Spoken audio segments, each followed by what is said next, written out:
Okay, boys, figured we'd have a little Sunday school this morning since it's Sunday. For some of us, it's been 3 days since we were at the event, and I don't know, it feels timely. For the other guys that are integrated, it's probably come for you guys. Something about 3 days after an event, it feels like time to digest, and now you're settling back into your routine.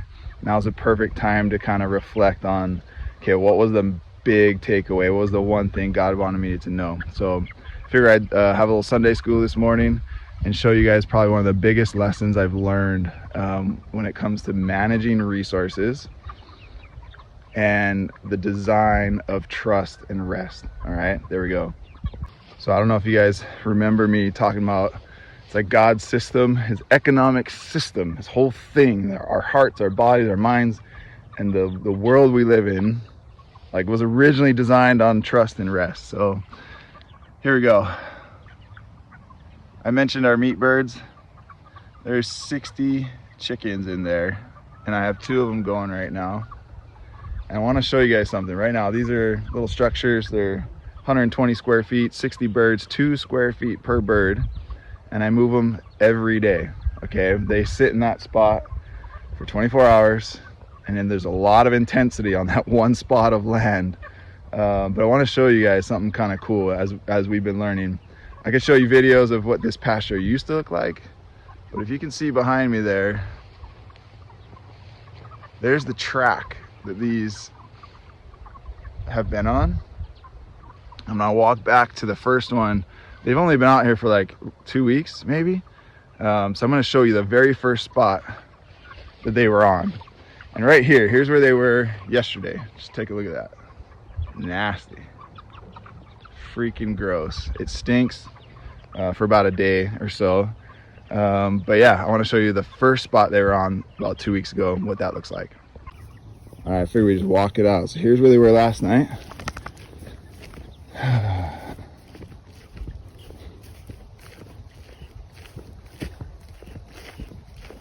I don't know if it comes out in the video, but the nastiness starts to go away pretty quickly.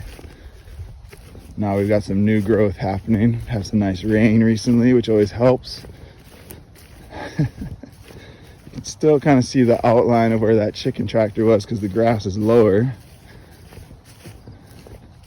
But even the colors, man, we all know this bright green, what that means. That means health, that means new life. If you're a Sunday school brat, it was the little green bead on your bracelet. Life, death, rebirth. Here's the first spot where they were about 2 weeks ago.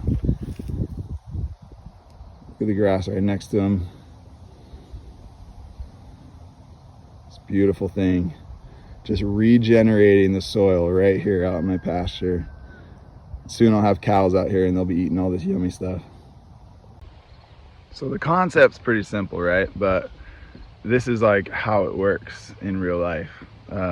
So I guess the question is, after 3 days of intense work, where God was pressing on areas of our hearts, our minds, maybe our lives, where, man, I could think individually for each one of the guys. I just remember what stood out. But yeah, just maybe reflect today, like, what was the thing he was pressing on, and where are you going to see new life? So expect it. God's doing a work in us all. And yeah, the last few days we were together, lots of intense work, holy cow. But hopefully we can all see that there's gonna be new life. It's coming. It's literally what God does. That's how he operates in each one of us. And we can always detract from the system, but our goal is to surrender to it, let God do his thing. All right, boys, pleasure meeting you all. Can't wait for kind of whatever's next. Much love.